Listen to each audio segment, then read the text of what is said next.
And if you listen to their stories, you will never find the truth. Find the truth. And if you read what they are writing, you find your neck inside a noose. Welcome to Extreme Brains, the podcast that embraces the chaos of a world gone wild. I'm David Evanoff, along with my fellow brainers and chaos enthusiasts, Sam Goldstein and James Woods. We are broadcasting to you from the semi-luxurious Evanoff Studios, located on the west side of the over-industrialized haven of South Salt Lake City, Utah.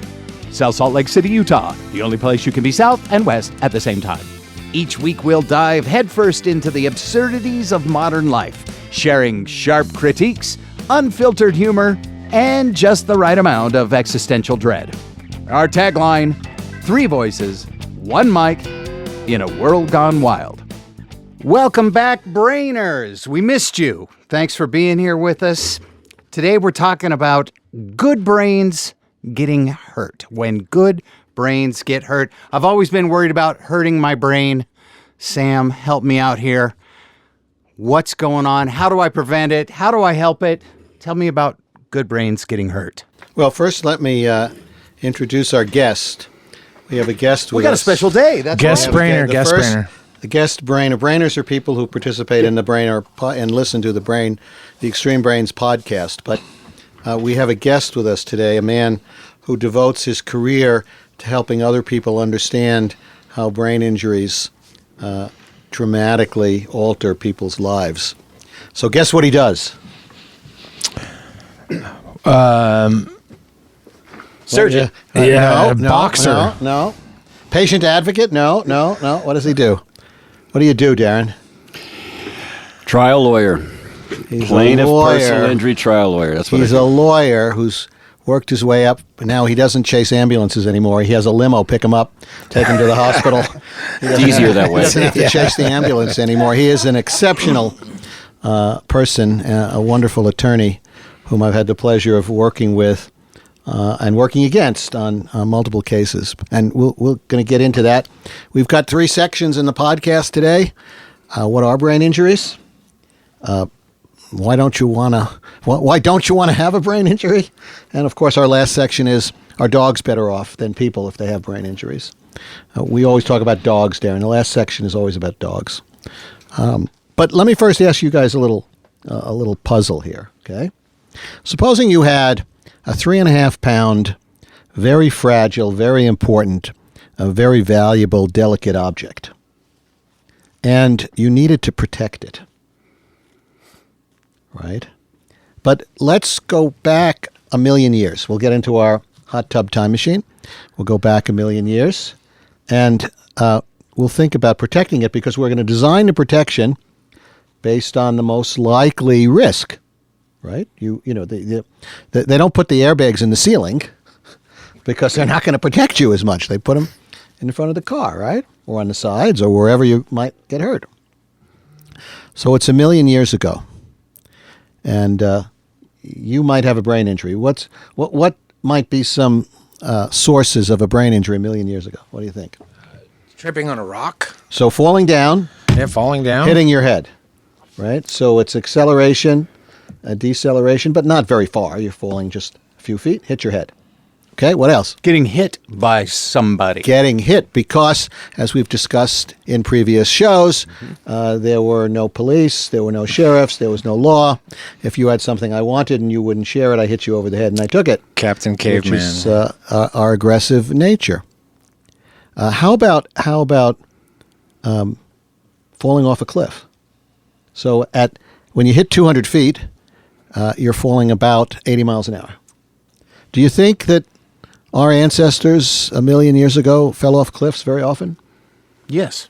Probably. You think so? Yeah. I don't know. What do you think, Darren? You think they fell off cliffs very Well, often? that they fall or get shoved. Depends on who wants something. All right. Okay. Stick All with the right. shove. But I would think that the majority of the injury was a blow from the outside. Maybe you fell off a cliff every once in a while. As you were hurting Right. caribou off the cliff, if that you were kind of hurting stuff. or whatever. I don't know. But so think for a minute. So now we decide we need to protect this precious organ, this brain, primarily from blows on the outside Of the head, whether you're falling down or not on acceleration, deceleration, falling off a cliff where you're moving at a high speed and then you stop. So when you think about that, then you say, oh, isn't evolution fascinating? Over millions of years, it created the skull. And the skull is this hard, bony object that absorbs force, it cracks and absorbs force very, very well. Help you stay alive. Not only that, you put the evolution, we talk about it as a thing, but you put it into a sack of fluid, and it just connects to the spinal cord, and it's in this sack of fluid, and it sits, it's like a fist, and it sits on this bony plate called the cribriform plate, and it actually, over millions of years, the sulci, or the folds of the brain, sit right on this perfectly. So if you move around or you're shaking around a little bit, the brain doesn't really move. Okay, so here's where evolution gets outsmarted. Because today, of the 5 million people a year who go to emergency rooms for brain injuries in the United States, and there's probably millions more who don't, the majority of those are acceleration, deceleration injuries. So if I put a rubber ball in a glass filled with water, or a bottle filled with water, and I close it and I shake it, the rubber ball bounces around. So the brain is the worst, and it's in worst possible position to protect itself from the majority of injuries that are a consequence of our advanced technology. I mean, think about that, right? So we have probably 5 million people who are living with brain injuries on top of the 5 million, that you see every year, and 50,000 people die every year. So I mean, and that's in the United States. In underprivileged or developing countries, the number is even higher. So this is a problem. You ask, well, why do we have so many brain injuries? Well, because the mechanism of the injury is not well suited to the protection the skull can provide. Right. So now, James, let's assume that we're redesigning the head, and the primary injury to the brain is acceleration, deceleration, or twisting and turning because the car is spinning and the brain is bouncing around. So what would you design to protect it? How would you? Yeah, think of like a microphone cradle that has, the bouncy cradle That has the elastic. Yeah, that has the elastic. Right. You'd suspend the brain. Suspension, yeah. Right, you'd suspend the brain so that it would move around. I just watched a movie where they were trying to move some crazy movie, but they were trying to move some very volatile explosive. What is that? The Nitroglycerin. Nitroglycerin, right. They were trying to move this nitroglycerin, so they rigged up these rubber things inside the truck so it could move around, right? Mm-hmm. But we don't have that. Hence why we have so many brain injuries. And helmets, as we develop them, really don't help with that acceleration, deceleration. Because of the space in between the skull and the brain. And the helmet doesn't do anything to protect you. Or we might design an airbag, put it inside the brain, and as soon as the bag blows up and cradles don't give the brain, Elon any ideas. and it cradles the brain, right? So this is a real problem for our society, and we really don't do a good job of, one, helping people understand, and two, helping the people who have brain injuries. It's hard to find services for those people. A man I just saw the other day had an accident a couple of years ago, and he still has a lot of problems, and there's no services. He doesn't have, and some of that is nobody knows what to do. Well, what do you do? How do you help? How do you help? How do you help? How do you fix the brain? And keep in mind that that up until recently, if you had an injured brain, you died. Because the brain would swell or bleed. The skull is a closed cavity, and the pressure would kill you. It's still not an ideal situation, even though there's more things we can do, correct? Right. Right. It's not an ideal situation. And again, now when you think about the primitive things we do, so what do we do to relieve the pressure? They drill a hole in your skull Right. to drain the blood out. But the brain has no idea what to do when it's injured. Because evolution, we talked about this before. If your arm is hurt, those people who healed better survived and their genes were passed along. But with brain injuries, no one survived up until just recently. So there's no natural selection for who will have a brain injury and have their brain heal better. And then we as a society have exasperated because we have cars, we have sports, we have extreme lifestyles. Is that right? That's right. And again, none of those things is the skull suited to protect the brain from. And then we have a machine that's 80 billion moving parts, and every part is connected to 50,000 other parts. And so no two brain injuries are exactly the same. And you see some people with pretty severe brain injuries, Darren can talk about this, but who actually make a pretty good recovery.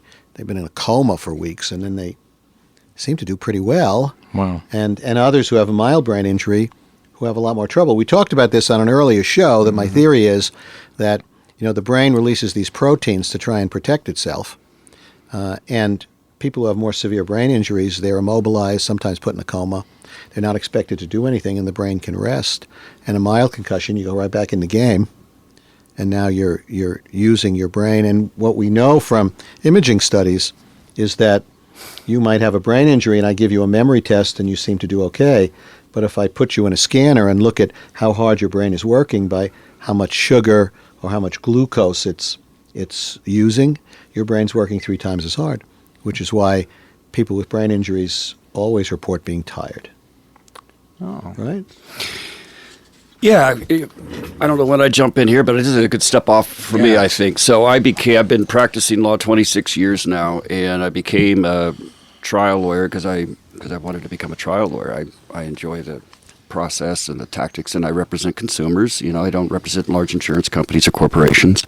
So it's usually regular folks that industrial incidents is they drop 5,000 pounds of this on somebody at a workplace, get hit by a semi, et cetera, et cetera. And I didn't have any medical background or training.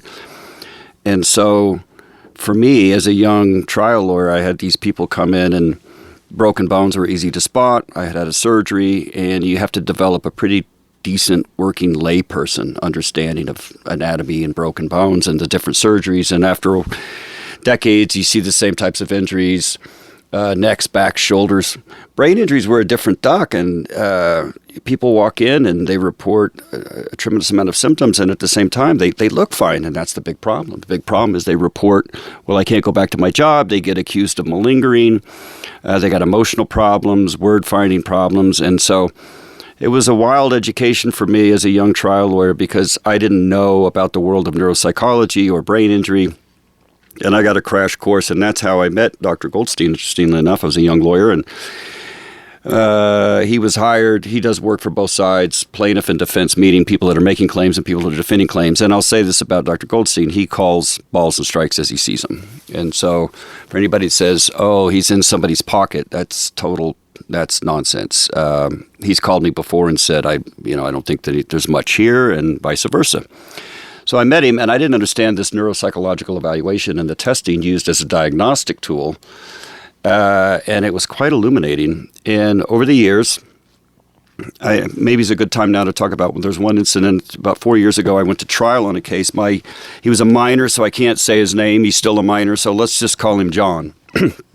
John was about 1.5 when he was in his backyard on a swing set. Thank heavens it was a wooden swing set. That's going to be important. And a power line, a 7,500 volt or 7.5 kV power line came down into his backyard in Bountiful, Utah.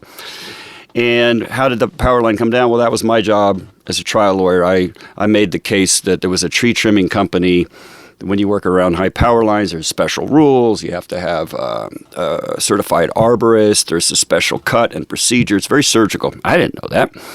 And I had an arborist from the University of Utah look at it and go, oh, yeah, they botched that. They did that bad. That's called what they call a stub cut. That's the worst thing you can do. It caused the failure, caused the power line to come down.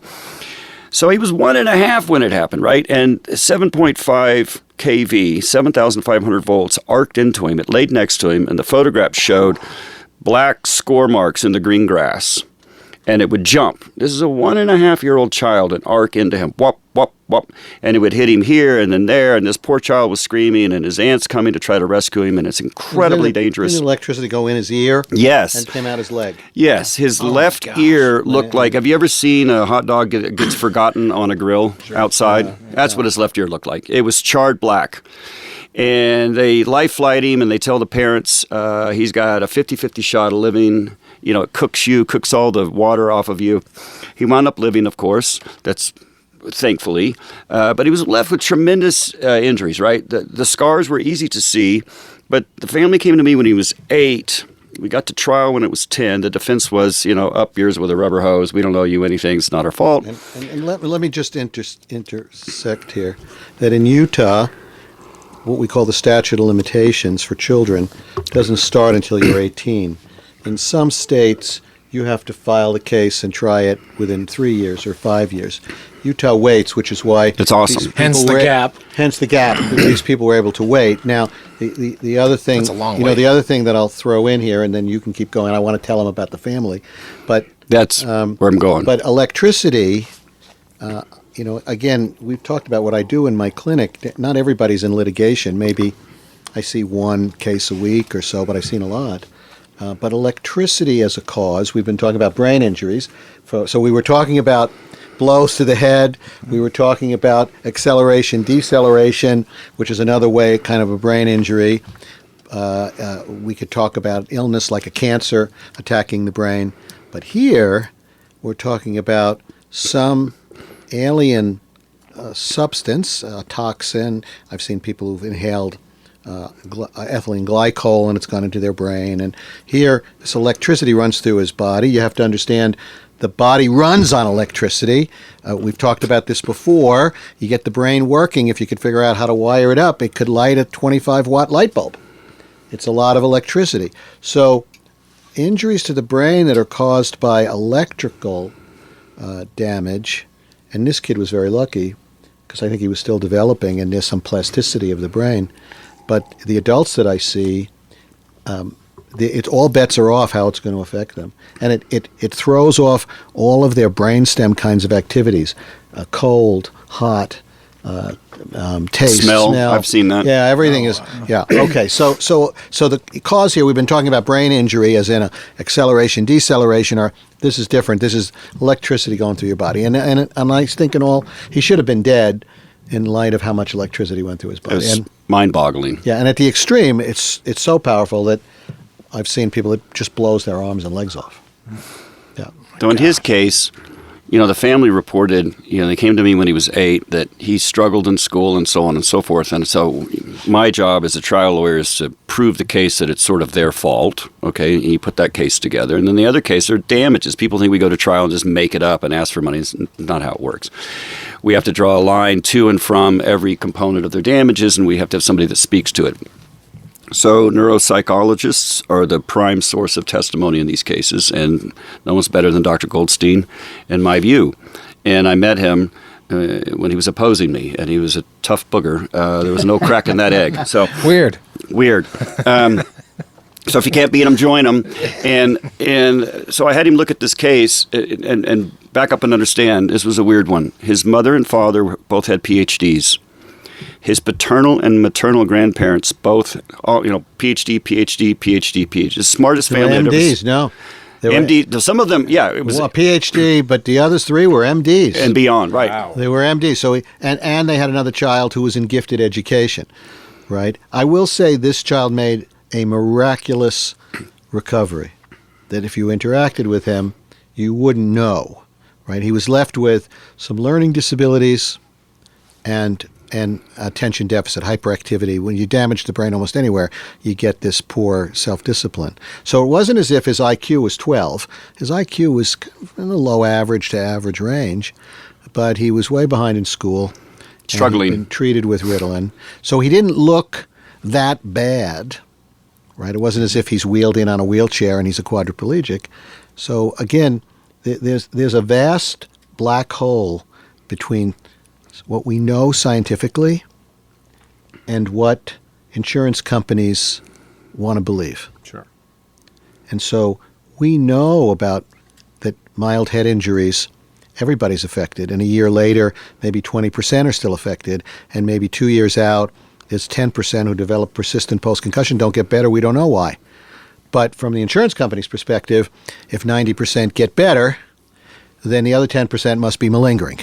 Right? Now, if you went to the insurance company and said, I was in an accident last week, and even though it usually takes a year, I'm already better, they wouldn't give you a bonus. They would say, good, go away. Mm-hmm. But if you're at the other end of the extreme and you don't get better, then they say, oh, it must be something else. But go ahead. Yeah. So, again, coming to this world of brain injury, right? I got a crash course because my job is to tell their story, right? And, of course, I'm not the brain specialist. I'm a trial lawyer, so you call upon witnesses like Dr. Goldstein. And before I'd heard about neuropsychological testing, I thought, and a lot of jurors think this, and I have to kind of educate them through Dr. Goldstein.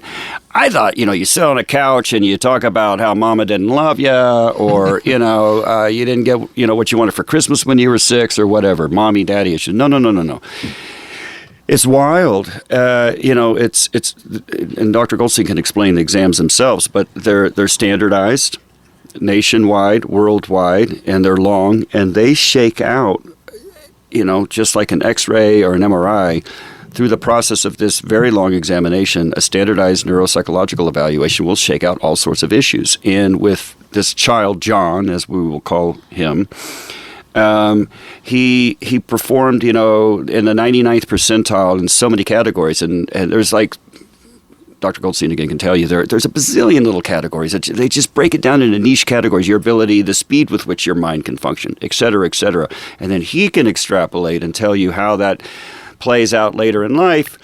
And I wound up telling the jury, look, he portended genius across this spectrum. This was Dr. Goldstein's. This is what he was supposed to be like, as is fitting given his mother, his father, his grandparents, and so on and so forth. However, in these categories, he's in the lowest second percentile. He's bombing this examination. And Dr. Goldstein did a fabulous job of telling the jury, this is where he's going to have a hard time. This is speed and processing. And then I could take his testimony in closing and I could argue, today he's not as God made him. This electrical event, was the cause. He's going to struggle. Every one of us can understand. If you live long enough, you know what it's like as a man or a woman. You have to compete in a workplace. You compete for love. You compete for friends. You compete for jobs. We compete for everything. And effectively, this child now is walking around with a 100-pound ball behind his leg that he's going to drag through everything the rest of his life. And that's very easy to get your head around, right? Like, man, I missed that promotion, or he's just not as fast. He's not cooking off like he should. And then I monetize that. So before we take a break, we'll come back. I wish it was as easy to do this as Darren says. But the rub with face-to-face testing is I get what you feel like giving me at the time with kids. I mean, Darren was right.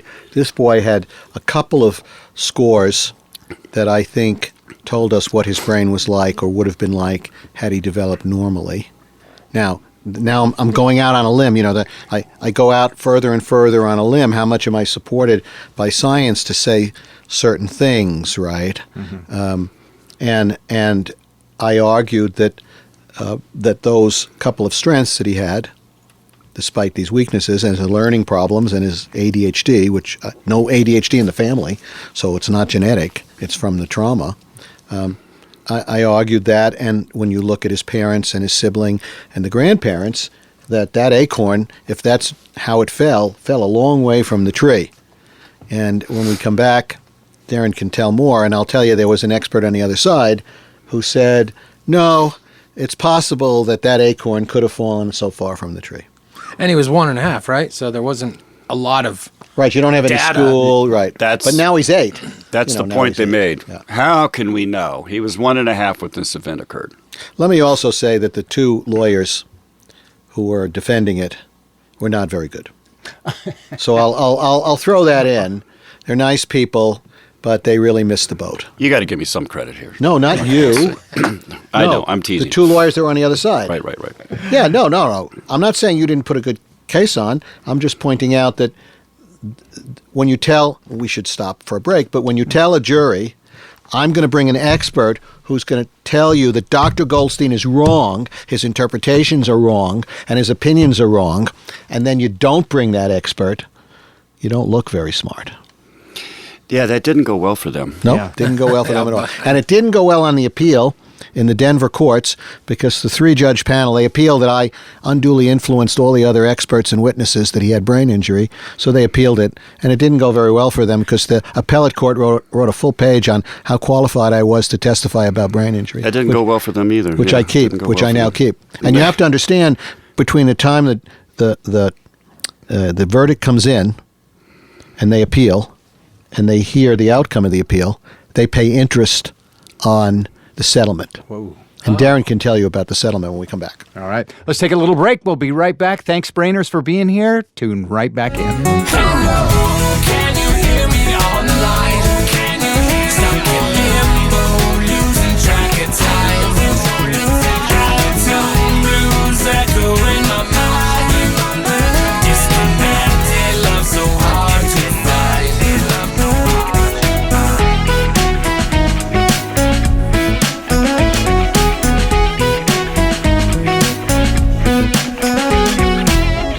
Welcome back, Brainers. Thanks for taking a little break with us, and I hope you enjoyed the band Sigmund Freud. Let's get right back into it because we were in the middle of an awesome story. Sam, bring us back. Yeah, we're talking about different kinds of brain injuries. And Darren brought up a case of a man or a boy who was electrocuted. And I don't remember where we were on that other than I'd said that the opposing expert, who was a reasonably trained person, the problem in my field is belief is sometimes some people's most valuable ally, whatever you believe. And she just said, well, his scores aren't that bad. And then they found a neurologist up at the university who said, it wasn't that bad. It wasn't. But you kind of raked him over the coals, didn't you? Well, yeah, you quickly learn in this business that you can buy any opinion you want to buy. You can have a spike through your head, and I can find a doctor somewhere that will say for the right price, you're fine. And I will give Dr. Goldstein this credit, truly, as long as I've known him. I have sent him cases before for evaluation. What do you think? Because I don't know. I don't do what he does. And he sends them back and says, there's not much here. He calls balls and strikes like he's seen them. He's testified in cases against people I represented and vice versa. There are, however, people, medical doctors, neuropsychologists, they get kind of pigeonholed in, one side or the other. And there's, there are bad names for those people, a prostitute for this side or that side. And I think that's what you run afoul of sometimes. And so Dr. Goldstein's right. They found a neurologist, MD and neurologist, that said, it's not that bad. And I forget who said it, but cross-examination is the greatest truth teller ever invented by mankind. So he can tell whatever story he wants to tell, then I get a shot, right? So I did rake him over the coals a bit, and I just said, I made him look like a fool in front of the jury. The brain runs on electricity. Now, I'm not the neuropsychologist here, but forgive me, correct me if I'm wrong here. Little small volts and bursts of electricity are what sort of pump, the lifeblood of this most intricate organ that has yet to be mapped by humankind, right, doctor? Oh, yeah. And it's a very delicate machine. Oh, yeah. And it likes to stay at about 98.6, if I'm right, as far as temperature. What could I be wrong? And to elevate it that can hurt it. Oh, yeah. And overloading that system can hurt it. Yeah. Like if I were to apply 7,500 volts to the brain, that could potentially, you would agree with me, right? I don't know if it got into his brain. Now he's struggling to earn his money for the other side. And I said, wait a second, you've seen the ear, right? The hot dog ear, I called it, right? It looks like it's about to fall off. And what's real close to that? What organ? I'm going to play a game with you. What organ? You know, and they've made him look like a bit of a monkey, right? And then you finish it off with, hey, doctor, now you've had a claim against you before.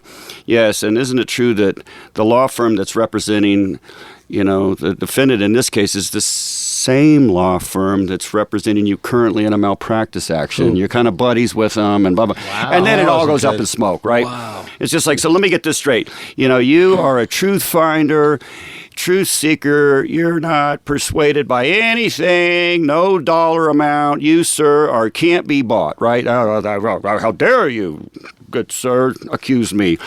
But the truth remains that you expect this jury to believe that 7,500 volts applied to this brain had zero effect on the brain. Now he looks like a monkey, right? Like, yeah. And you're making how much? Tell the jury, what, $1,500 an hour to testify for lawyers who are currently defending you in a malpractice lawsuit, pulling your fat out of that fire. Yeah, nothing else, we're done. Pack it up, go home. So what right? you see is all's fair in love and trials, right? Yeah, any aspersion that you can cast, right? So the other side sends the kid to see a neuropsychologist. So here's how it works for listeners who don't understand. The plaintiff, that's the person who's been injured, they have their treating providers, but aspersions are cast on treaters as being somehow in the corner of the patient, biased for the patient. So along comes this idea of an independent evaluator, a forensic evaluator who's not treating, but who's just going to evaluate and doesn't have a horse in the race, and in fact isn't going to see the person afterwards. Now, I will say some attorneys like Darren, because again, it's belief, will say, if you want to see this person, and I've had some clients, I see a couple of clients a year from him, where Darren's has me see them once a month. Because he's willing to take the risk of saying, well, Dr. Goldstein, you've gotten to know this person. Yes, you like them. Yes. So maybe you're biasing your testimony on their behalf. But on the other side of it is, you've seen them over a period of time. You've really gotten to know them. You really understand their challenges as opposed to the other side's expert who's only seen them a couple of times, right? And Usually once. Yeah, once. And the case I want to talk about is Fabian. Okay. Luna, but we'll come because that's a really good case, and it's a electricity case as well. It's kind of interesting, but we'll come to that. So they have an expert who's a nice woman, but it seems like whatever my opinion is, whichever side I'm on, if she's on the other side, her opinion's different. Especially carbon monoxide cases. We have a whole show on because the brain doesn't like carbon monoxide. But you don't get a consistent response, and it's how long you're exposed, and it's not like a bleed in the brain where you can look at it, and it's not as precise. In any event, one of the attorneys in her opening told the jury that Dr. Goldstein is just basically spitballing here, and that just because the parents are intelligent and the grandparents are intelligent and the sibling is intelligent doesn't mean this kid has to be intelligent. And they're going to bring a witness who's going to really help them understand that. Well, their expert came into court on Friday, which is when I testified. To watch you. And I will say it was one of my favorite testimonies with Darren because Darren typically has me prepare a few questions. And he asks his first question, and I looked at him and said, "Oh, Mr. Davis, I don't know that I can answer that question the way you answer it." The very question he told me to that ask. I wrote for him. But it was good because the jury's going, "Oh, okay, so he's not in the lawyer's pocket." Yeah, this isn't right. pre-programmed. Anyway, it worked out, and so she listened to my testimony on Friday. The other neuropsychologist, she did not come on Monday. They didn't bring her to the stand. Wow. They didn't bring anyone to refute my testimony. They made a decision that they couldn't, and they would, if they lost, they would appeal, saying that I influenced everyone. Well, that didn't work out very well for them. Well, the trial court judge, aside from like you need somebody to give you any more accolade, the trial court is a federal district court judge. After the trial, they challenged the basis upon which he gave his testimony. That was their trial strategy. We're not going to put on our own neuropsych. We'll just attack Dr. Goldstein. And And it was like, well, the Wasatch Front in Utah and the community is lucky to have Dr. Goldstein. So it's like, I bet on the right pony here with Dr. Goldstein, right? I mean, I took my licks from him in a different case. And like I said, if you can't beat him, join him. So, and I really appreciate his honest evaluation, because anytime somebody, pardon me, goes out on a limb for whatever the motivation is, right? And they're not intellectually honest with their evaluation. And that happens in courts. You know, accident reconstructionists, we see it all the time. Medical doctors, they get a reputation. They're an assassin for insurance companies. And I don't care who in the legal community you ask, both sides dip from his well. And it's hard to find somebody that calls balls and strikes. But as a lawyer, I can rest assured I'm not worried when they go at him like I went at the other guy, because he just calls it like it is. And not only that, very little of his work is his forensic work. You know, he, as an aside, he has this reputation. I've had him assist with some family members of mine, and he just has a great reputation in the community. It is what it is. He earned the reputation. We all earn reputations we have. And he's certainly very helpful in my world. Again, one of the chief problems is very often jurors, you know, my client walks into a courtroom and sits down with a significant brain injury, right? Well, they don't get to chat it up with the jury at all. They sit there quietly and silently for weeks in a fishbowl while the jury watches them, right? They watch them walk in, they watch them walk out. And only one time do they take the stand to testify for a short period of time. That's not like you're sitting around at dinner having a conversation. And very often it takes, when people heal well, they learn how to hide their deficits. They learn how to disguise the speech issues. Sure.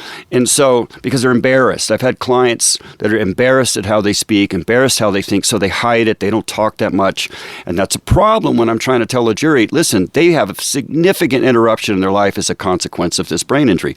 Right. And the point Dr. Goldstein made earlier, I've said this to juries. We are not designed to get hit by 6,000-pound pieces of steel coming at us at 50 miles an hour. We are not designed to get hit with 6,000, 7,500 kilovolts, right? 7.5 kV. We're not designed for that. So it takes very little to interrupt what we're doing. That's what I've seen. That's what I've come to see.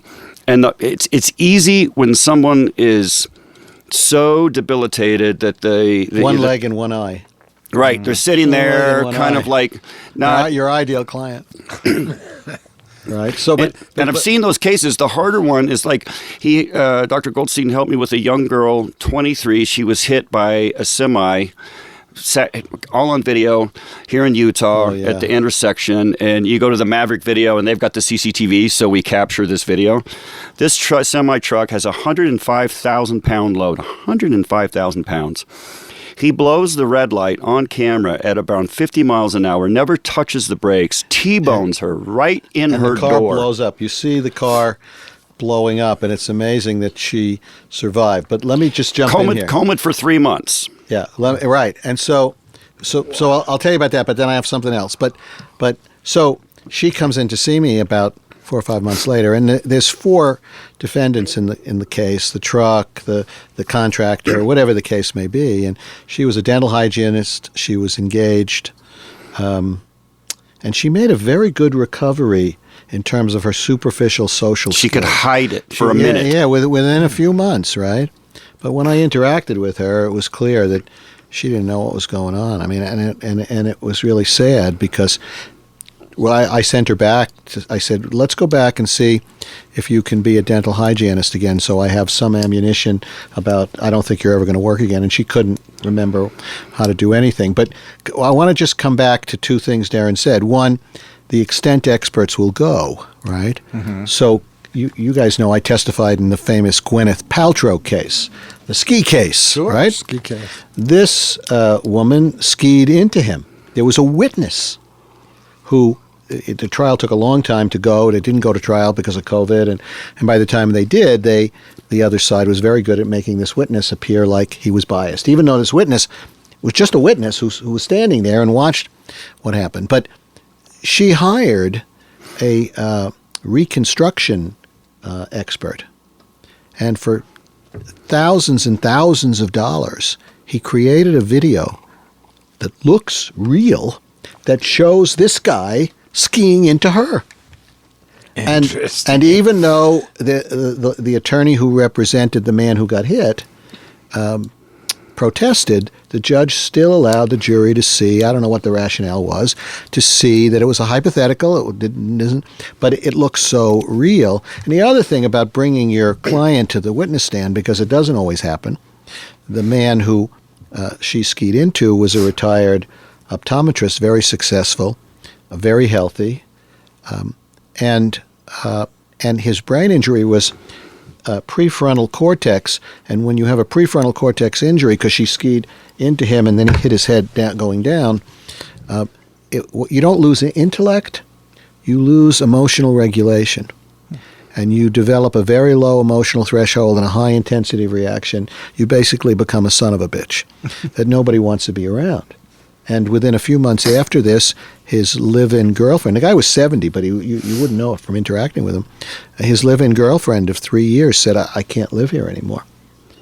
And his kids and everybody said that. So the reason I tell you this is because I advised his attorney, don't bring him to the stand, because he's very articulate, presents himself very, very well, and unless you're prepared to try and agitate him, really piss him off, you're To not, show that side. The jury's going to, and this particular attorney that Darren knows very well thought that it wasn't a good idea to not bring him to the stand, so he put him on the stand and was very pleasant with him.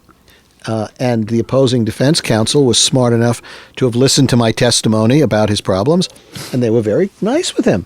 And they just said, here's a picture of you on Facebook traveling here. You're able to do those things. And he was, and then the jury found in her favor. So but they allowed the video. They allowed the video. So it's a perception thing, right? To the jury, if they see a video, even though it's not real. It looked real. Yeah, that's what I mean. Yeah. Looked real. No, you can, in my world, you can hire any expert to say anything, anywhere, anytime, any place. Now, does that fly with the jury? That's a different matter. Interesting. Yeah, it doesn't always fly. Here's another one of these interesting brain injury cases, but it's an electricity case as well. And this case is ongoing, so I'm going to be very careful here with the extent and detail. Young man, 26 years old. He's working at a commercial plant. He's a welder, and he's doing welding around a particular piece of equipment and machinery that is not 7,500 volts, it's 65,000 volts. And it's beyond dangerous, and they have these processes where they shut it off and they turn it off and ground it, and he's going to, he's brought in for a day or two to do some welding, and long story short, the people that were supposed to keep it turned off during the duration of the work jumped the gun. They wanted it turned back on early. It takes a day or so to fire back up. And this is a 6-story tall piece of equipment, 5-6 stories. And there's a lot of money at stake, and they want this ATM machine, for lack of a better description, back up and cooking, baby. So they misrepresent to him, oh, no, it's turned off, Are you sure? Are you sure? That's why it's in litigation. And sadly for him, I always, with people like this, I say, congratulations, I'm sorry, you have an amazing case, right? Would that it never happened. Right. He gets hit. He's standing there working, and 65,000 volts thereabout. I don't know how it didn't turn him into powder. Went up his left leg and then out his shoulder. Okay, and he was dead. No pulse, no breathing for about 6.5 minutes. So whether it wasn't the electricity, it's the anoxic brain injury, the deprivation of oxygen. And Dr. Goldstein can tell you more about that. 6.5 minutes. Somebody goes and gets a defibrillator, and they pop him a couple times at the scene and get him ticketed again, right? So he from it, if you look at him for a second or two, he looks fine. Talk to him for a few seconds, and you realize it's been over a year now. It's a miracle he's alive, but it just scrambles these people, Just like the girl hit by the semi, a year or two later, if you sat next to her on a plane and you two didn't talk to one another, you'd think she's fine. Talk to her for a few minutes, and you realize, she had a little trouble wow. walking. Mm-hmm. She still had a little trouble walking. She had a tremendous difficulty with that, But this young man, he trying to understand what variables predict outcome, which is why brain injuries are very hard to study. Because this young man, at the time this happened to him, he's working as a welder, he's very industrious, and he's already taken the contractor's license and passed it, and another license that lets you do some other kind of contracting, and his plan was to start a contracting business. And because he was working for a contractor in this facility. And I think that yes, the brain injury, the extent of the injury, even the amount of the brain that's damaged or whatever, those variables play a role, and maybe someday we'll learn how to quantify it. But your personality, your pre-accident functioning, the family around you, whether your length of unconsciousness, something we call a coma score, meaning are you able to respond to pain, to verbal commands, and can you respond to an instruction to look a certain place? These are very, very gross measures. And so what's fascinating is we'll see someone like this gentleman that was we mentioned before, who was on the motorcycle, who was kind of getting by before, and now really can't function. And yes, he's had a pretty severe brain injury, but I would argue this other young man, his electrical injury was far worse. And he comes in to see me with a big smile on his face.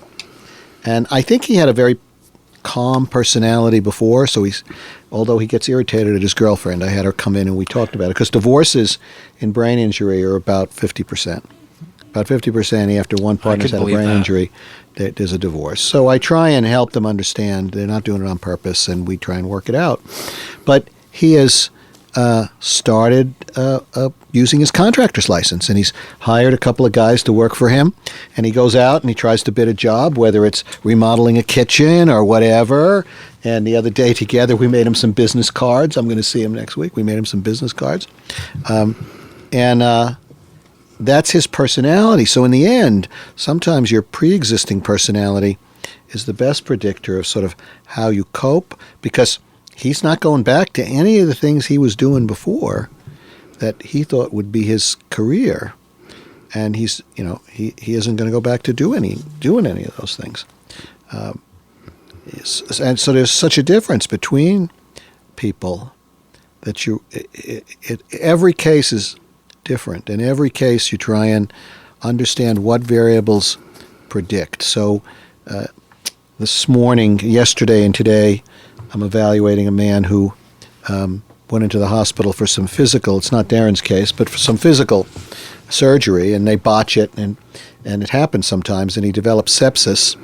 So his bowels are leaking into his body, and he's unconscious, and he has an arterial line, and they go to flush it, and they accidentally inject air into his brain. Mm.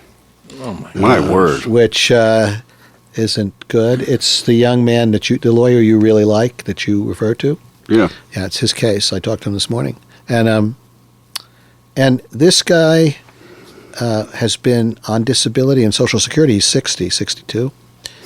For 10 years, because he did a lot of physical work and he was injured and he couldn't work anymore, so he's on disability, and he didn't have a lot of education, and he's got a bunch of kids, many of whom he's estranged from, but one he's very close with, and the grandchildren he's very close with, and he was an active part of his life, and he'd go fishing with friends and do other things, and he comes in, and he's got a brain injury. He has a hard time with things. But the whole quality of his life has been disrupted. And that's, for me, I will tell you, I have increasingly discussed quality of life and not how badly was your brain injured. Mm.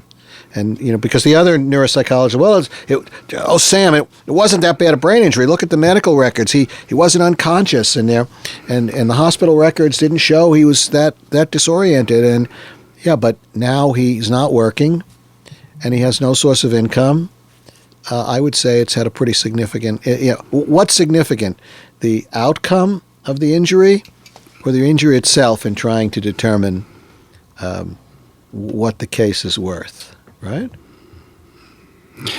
Yeah, it affects everybody differently. Again, most of my battles are with obviously insurance companies. They're good at collecting premiums every month, and then they don't like to pay out. And I guess that's why I have a job. I always say, I'd have to sell used cars or something if I wasn't doing this. But the reality is that what Sam's saying is very true. You don't know, just coming from a layperson's perspective, but I live with these clients for years, I deal with them. They become, on these very large size cases, they drag on for years in litigation. And I want to abuse the notion that people want to cash in, or I won the litigation lottery. That is absolutely absurd. No one wants to go through this. It's a grinding, grueling process. And they have very smart lawyers on the other side that are trying to outflank you at every move, and they bring in these type of people, and they make it a very uphill climb. And so the idea that I want to help people who aren't really that injured is absurd. It's very hard with good cases to achieve the results that people need. It's for a reason it's hard. So I just want to put that out there. And very often I get the other end of the stick. I've had people in these situations that I come to know, and I can think of one. Twice in 4 years of litigation, he called me on the phone, and he was exhausted, had a significant brain injury, took a ton of meds, couldn't sleep, significant PTSD from this incident. He lost his legs in an incident. And twice in 4 years, he called me, ready to end it. And so it hits people hard. So for someone to say, to Dr. Goldstein's point, well, I would have performed better or come out differently had that happened to me. We're all different. And to that, I simply say, well, wait a second. What if I total my car and I get out and I'm uninjured? Are you going to pay me based on the damage to my car? But I'm uninjured. Well, I'm not going to pay you anything for that. You weren't hurt. Exactly. Right. So let's take a break. But when we come back, let's talk about a couple of things. One, the unholy trinity of brain injuries, and two, bad babies who have complications at birth, and how their outcomes vary so much because the brain is just developing. And then maybe the most common kind of problems people have. So if we've got people listening who hit their head and didn't think much of it, but now find themselves fatigued or irritated or unable to remember things, maybe they do have some residual effects from this. Very good. Let's take a little break. Enjoy some music from the band Sigmund Freud. We'll be right back. Early morning sunshine with you on my mind, heading home on this highway, not sure what I'll find. The radio is playing songs we once knew. Every mile feels longer traveling there without you. I see the signs ahead, just out of view. This road keeps on winding, but never back to you. Welcome back, Brainers. Let's get right into it as we wrap up our third section today. This has been fantastic. So I got a question for you guys. Okay? So I want to know what you think. 3 people are in an accident. One person has no physical injuries, but the extreme fear generated during the course of the accident leads them to develop what we call post-traumatic stress disorder. Now, post-traumatic stress disorder on an evolutionary basis is a good thing, because if you went in a cave 100,000 years ago and almost got eaten by a bear, it would pay to remember there are bears in caves, right? And the brain keeps wanting to remind you about bears in caves, watch out. But today, if you're in an accident and you develop post-traumatic stress and you have flashbacks and it keeps reminding you of the accident, that's not so good because you're not in the car, but you keep your life keeps being disrupted. So one person has PTSD. The second person's in an accident that causes no PTSD, but, excuse me, guys, but physical injury to their body, which leaves them with chronic pain. They go to sleep in pain. They wake up in pain. They never really know when they're going to be free of pain. And the third person has an accident that causes a physical injury to their brain that disrupts their functioning. And it's a hypothetical, so we can make these three all separate. Question. Over time, which person fares the worst in terms of disruption in life? The PTSD, the chronic pain, or the brain injury? And I will say, I try and separate science from non-science from nonsense. So there is some science to this. Not Fauci science, by the way, but some science. Pain. Pain. Long term. Because it's unpredictable. You never know when it's going to disrupt you. Right. And which one has the best outcome? Brain injury? The brain injury. So I deal with a lot of lawyers who think that the brain injury is the sexier sell to the jury. But it's not. In terms of disruption of life, chronic pain is by far a bigger disruption. And Darren can speak to this, although it's probably changing some. Most juries think that the courtroom is part of Disneyland. And they assume that everybody's going to do fine. It's going to be okay. Everybody's going to be okay. It'll be just fine. They don't, maybe there's some human nature to it. They don't want to think that it won't be fine because it scares them. But they want to think, well, Dave, you had that brain injury and you look like you're doing okay and you're going to be okay, you know? Mm-hmm. I mean, that seems to be kind of human nature. And that's the whole idea of jury by your peers. I think if I had to go to trial for something, I'd pick a judge to do a bench trial and let the judge decide. I don't want 8 or 12 people who I don't know their personalities, I don't know their intellect, I don't know what they believe. You know, maybe over 100 trials, a jury kind of balances out, and Darren can speak to that, but I don't think so. Now that was that unholy trinity, right? So now you have an accident that causes a brain injury that leads to disruption in life. And chronic pain patients have trouble with concentration and memory because you have all these nerves firing into your head. It irritates the brain. And now and PTSD, so they're anxious all the time. Those three together helps me understand why some people don't get better. And almost always it's the case when I have to explain to a jury or to an insurance adjuster why this person, after what seems like a mild head injury, 2 years later is still struggling. Well, they've got chronic pain in 3 body sites 80% of the day that dramatically disrupts their activities, and they still have flashbacks. And even though they've gone to counseling, we don't understand why some people, time is a good healer, but for some people it doesn't seem to work very well. Wow. So that's the unholy, this unholy trinity. And if you have had a head injury, because a lot of people after head injuries don't even go to the doctor. Right? So day before yesterday, I see this kid who's 18. I'm going to evaluate her for rehab, vocational rehabilitation, because she's transitioning from high school and she wants to be an esthetician and she's got some learning disabilities, and so they sent her to me to test. And mom says, and when she was 7, in 2011, I think it was 2011,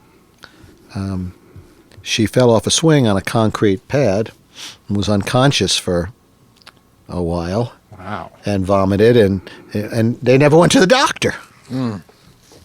Which is kind of, but this kid was in 2nd grade at the time, and according to the mother, had no problems in school. And afterwards had a lot of problems in school to the point where by 10th grade, she just didn't go. It's very pleasant. She just didn't go to school, and now they're trying to figure out what to do with her. So as Darren pointed out, it's very hard to group these people together and say, here's a group of people with brain injuries. Let's study them. Right. And the last thing, and maybe Darren has another case, but the last thing I'll say is, if you're going to have a brain injury, it pays to start out not being very smart, right? Because if you've got superior IQ and you have a brain injury that steals away some of those IQ points, you're still pretty smart. You're still smarter than everybody else. And that ends up being a very hard case for me to explain to the jury that, yes, this person's very smart, but they're slow at processing and they make mistakes and they don't follow through. All the jury can look at is, Dr. Goldstein, this man's IQ is higher than 90% of most people. Right? So it's that dilemma, and especially in school where we deal with special ed law, if you're gifted intellectually and just average in reading on grade level, that's a big gap, right? Because you can think so far advanced. Right. You get no special services, ADA, Americans with Disabilities, special ed law, because you're on grade level. But if you have average IQ and drop the same amount down for your reading level, now you're learning disabled and you get in special ed. Wow. Right? So it's a mixed blessing. Yes, I'd like to be smart, but with a brain injury, sometimes it's hard. There's a lot to lose. There's a lot to lose. I mean, I worked with a man who had a very successful accounting firm that he started. He had 100 employees. He was very, very bright.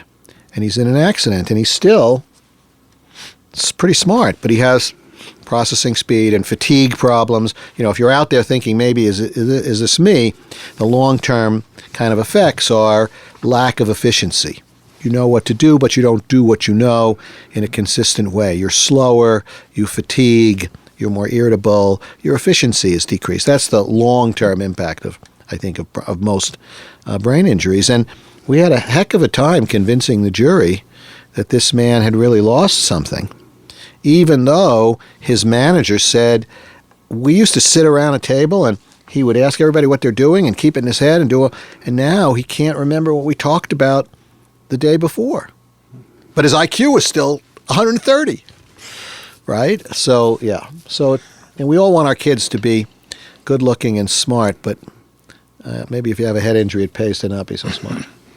And you guys, some of the best at what you do, I guess it's important to recognize nobody ever wants to have to go see you guys.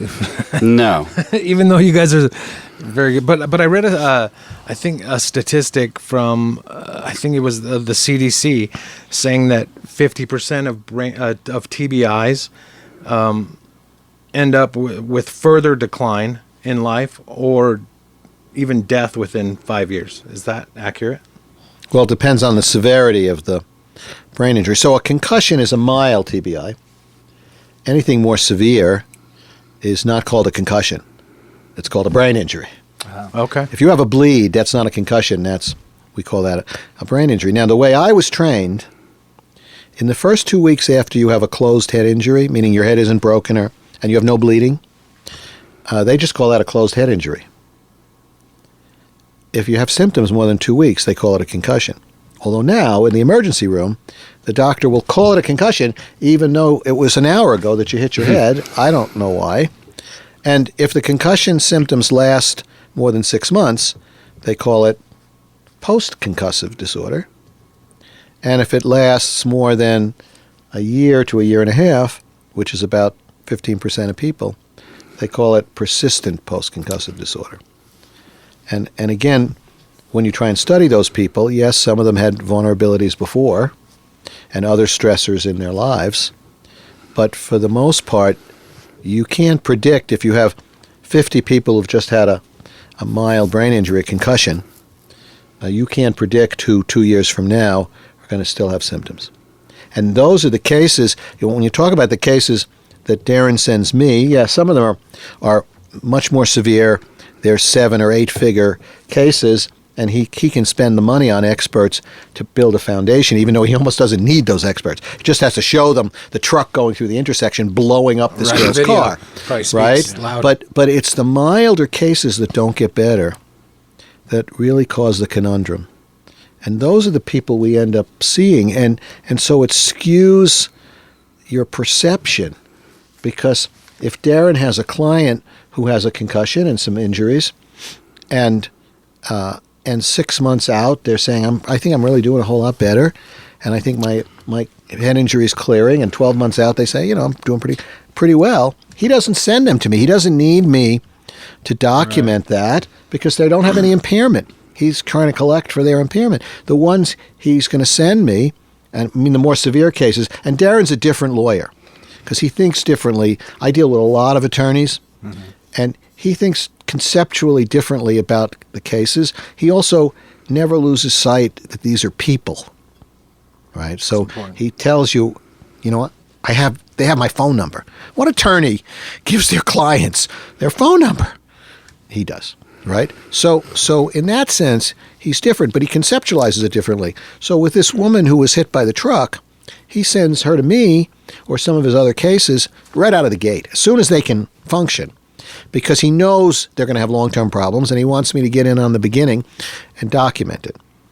A lot of lawyers. And you do a very good job of steering care. I mean, at the end of the day, they're a person and they need help.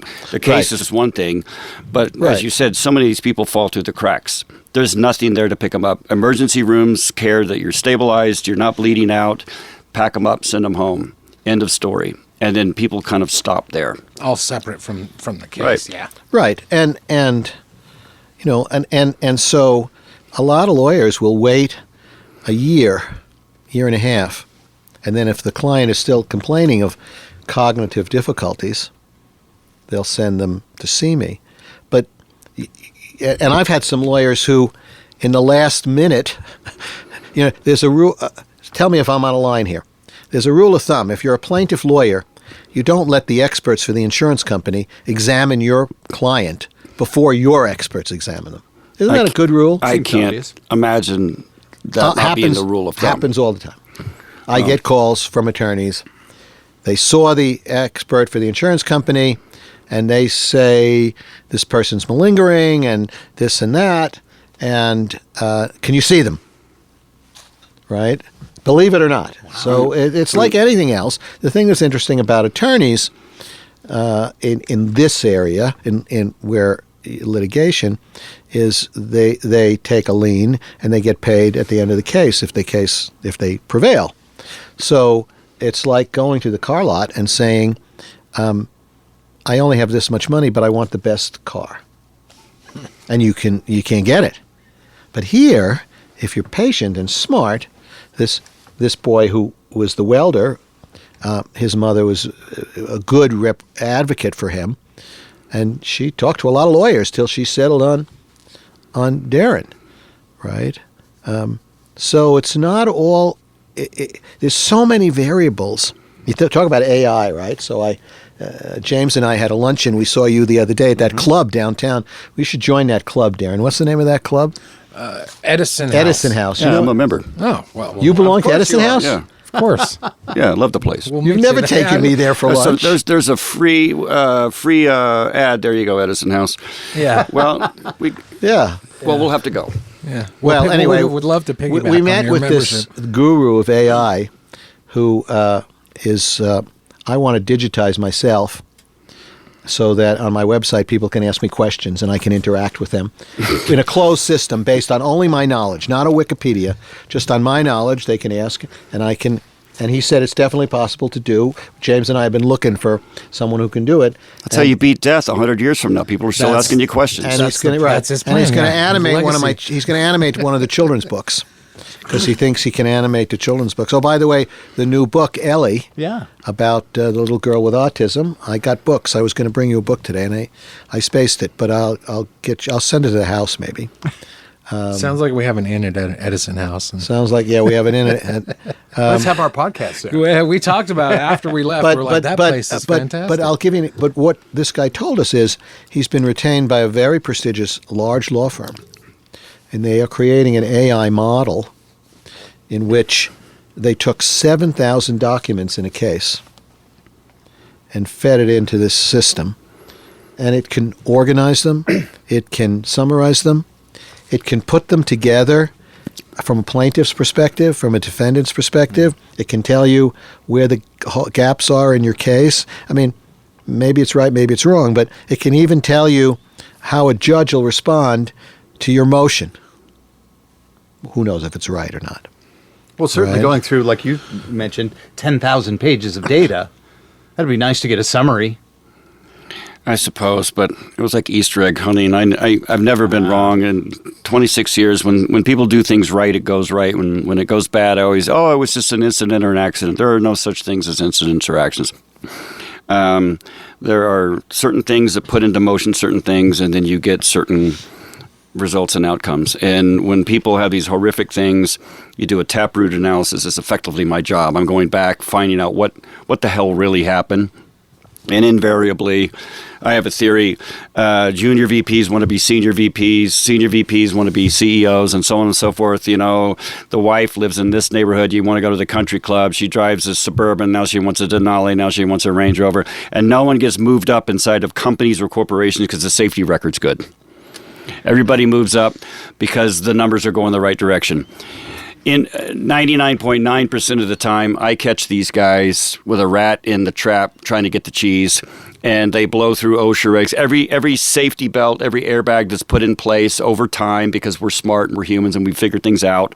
And you can make fun of it, and you can say, the lawyers and the red tape. Well, you want to see what the alternative is? Go to Tijuana and watch them build a building, you know?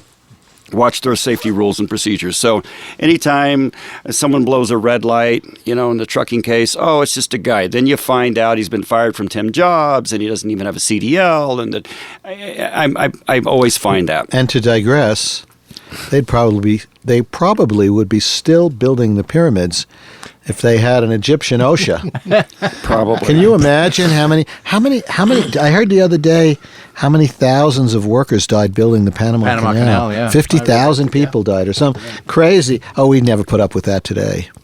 We would never. The canal wouldn't get built. I mean, it's kind of interesting. One thought I wanted to leave is from my end. I think that, you know, as a trial lawyer, a storyteller, and jurors are pretty savvy about distilling reality and truth. You know, they can see, that expert is bought and paid for. That person's telling me the truth. And I've told juries in closing statements, you know, you're supposed to use your spidey senses. You're supposed to come in here and use your intelligence and your wisdom. I'm telling you this person has a problem. You've seen them. You are evaluating them. You're weighing them, judging them. Are they full of crap? Do they really have a problem? And so, you know, everybody has the ability, if you sit at a bus stop and someone sits next to you, in a half a second, you've already developed a vibe. Are they scary? Are they nice, right? And the same applies to witnesses that testify, to my clients who claim they have brain injuries. I'm not interested in anybody who's malingering or faking, not interested in, and those people don't even come to me. That's a myth. Right. The more effective thing I want to leave with here is the best time, because people will say, I'm fine. How you doing today? I'm fine. That's what comes out of everybody's mouth. I mean, you could be cut in half. How you doing? I'm fine. We're programmed to say that. And so I like to bring witnesses, spouses, if they've survived a significant TBI and they remain married. I've seen a lot of relationships bust up. They just can't do it. Children, friends, and very commonly, it's not the same person. They're this, that, the other thing. They're mean, personality, significant personality changes. And so these people will say they're fine. And in the law, we call them before and after witnesses, you know. And the most effective testimony, the most real testimony is some antidote from their true life. And I don't practice it or rehearse it. I don't want to hear it. Just, I said, think about something that you remember. Some where anecdote. You just go, an anecdote. Yes. And boy, this thing happened. And don't tell me, we're not rehearsing this. I want this to be real. Spill the beans. This is your shot. Tell this jury what this did. Let it out. People are angry. The spouses, the kids, they're frustrated. They're like, they used to be cool. They're a jerk. They used to be this. It's not the guy or the woman I married, right? And the truth in those small antidotes, because you can't BS that stuff. Right. It's just real or it isn't real, right? And so it's funny, in a courtroom, I've watched BS no one's buying, like the neurologist that got up and told this story. How absurd that this blackened ear and 7,500 volts. No one's buying that cockamamie story. And this is a medical doctor. This is a smart person, and they're still selling manure, well, right? And the question is, did he really believe it? I think this neurologist, having read his deposition, he really believed this. I don't think he was Darren is implying maybe he had some ulterior motive, but I think it's think he amazing. actually believed Oh, I what think he he was actually saying? believed it, just like I think the opposing neuropsychologists People believe what they want to believe. Actual beliefs. Right. We've talked about this. Belief's a valuable ally in the absence of fact, and some people religiously adhere to their beliefs even when you put facts in front of them. But I think the big takeaway here is that there's so many variables that predict, right? So if you don't have a great case, but you're a great lawyer, you get a pretty good outcome.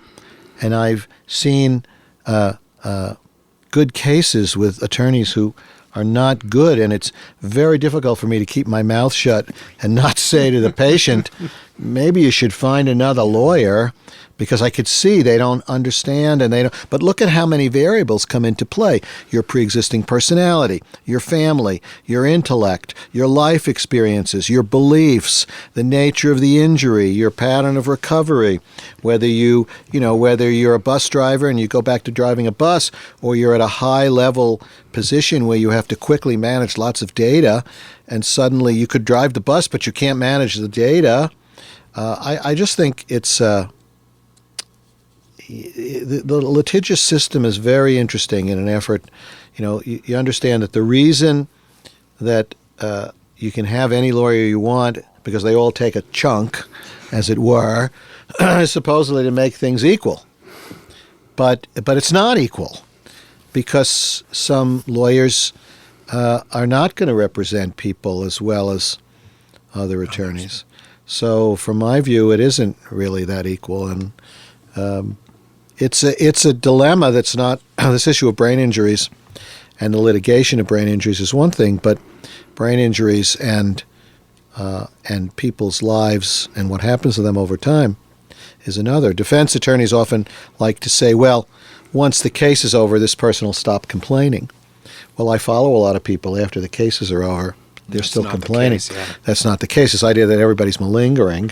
Some are, but the majority are not. We didn't get to talk about bad babies today. Maybe another time we'll talk about these babies who have early bleeds. We talked about the brain on another show, whereas if a baby has an injury to a certain part of the brain, another part of the brain steps up. That's the kind of the plasticity. If you and I have that injury, we're out of luck. That's what I was going to ask. Can you heal? Can the brain heal from some Yeah, the brain TBIs? can heal to some extent, but I think the older you are, the less likely that's going to be. And your comment about Depending on the injury. Yeah, depending on the injury. And your comment about does brain injury lead to death? We think about these athletes who have a different kind of brain injury where they have concussions repeatedly, this HIE, and over time it kind of builds up, and then they eventually it kills them. I think one way to look at it is, imagine you and I each have a farm, and we have a reservoir to water our animals. And my reservoir is full, and yours is half full.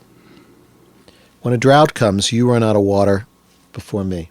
Not because of any oddity, or just because you didn't have as much water. Not because of the drought. The drought. So some people, when they have brain injuries, they lose some, and as they age, they run out of water quickly. Does that make sense? We all lose function as we get older, but they lose function quicker because a couple of years of functionality have been stolen away from them. That's the more common long-term outcome for people with brain injuries. The brain, it doesn't age in an accelerated way, but you've cut a few years out, so it ages sooner. Sure. Now, We've depleted our intellectual reservoir. Correct. Yeah. But the other way to look at it is that the brain injury, and I have a good friend, Darren Davis, who studied this in his career. We're talking about moderate to severe injuries, much more severe injuries, that those people have accelerated aging of the brain. Not just the loss of the reservoir, but for reasons we don't understand, the brain now ages faster, which is a different phenomena, right? So now the brain is getting older, whereas in the first phenomena, the brain's not getting older any faster. You've just cut a few years away from it. But in the second phenomena, your brain's actually getting older faster. Jeez. And when you try and explain this to people long term, 20 years from now, this person's probably going to need care sooner, then what's really difficult is when they respond, how do you know? Because those are group studies. And the last thing I'll say before we go is that it's become popular for attorneys to ask, they don't ask physicians, they don't ask surgeons, show me the research that supports your opinion, but they ask us PhDs. And if you put research on the table, it's group studies, and you're left with the dilemma of applying a group study to an individual, right? And they always find a study that is opposite of your study. Sure. So you go, oh, I don't want to do that. So Darren can tell you that when in this state now they want to know what's the foundation of your opinions, right? And my response is my training, my experience, and my credentials. And if you want to see a research study that supports my opinion, I'll show it to you. But I don't rely on any research studies as foundation. And because that's what happens is these people on the other side, they'll say there weren't a lot of symptoms of concussion in the emergency room, and therefore they didn't have a concussion. The absence of data doesn't allow you. It's pseudoscience, but they say it anyway. So it's a challenge, and I don't know that evolution's going to catch up with the pace of our technology. So for now, your brains are vulnerable to the primary kinds of injuries we have. So take care. Take your brain. Cradle it. Keep it safe. Enjoy it. Don't mistreat it. Watch out for red light runners. Left turners. Left turners. And figure out how to, and maybe we'll figure out how to heal it.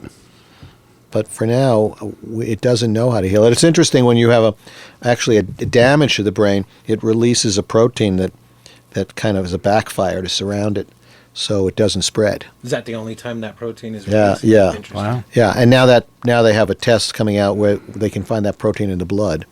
And so we're going to have a whole different debate about did this person have a concussion? Because if they don't have that protein in the bloodstream, Oh, good. It's not gonna- Litigation's going to get less expensive, right? right. Yeah. Well, thanks, Darren. Yeah, our Hey, first thanks. guest. Thank you for being here. Thanks for the invite. It's been fun.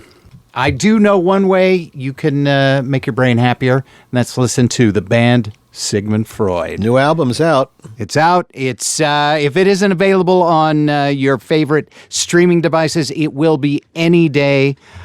So enjoy. Thank you for being here, Brainers, and we'll catch you next time. And if you listen to their stories, Just because we said it doesn't mean it's true. You're on your own.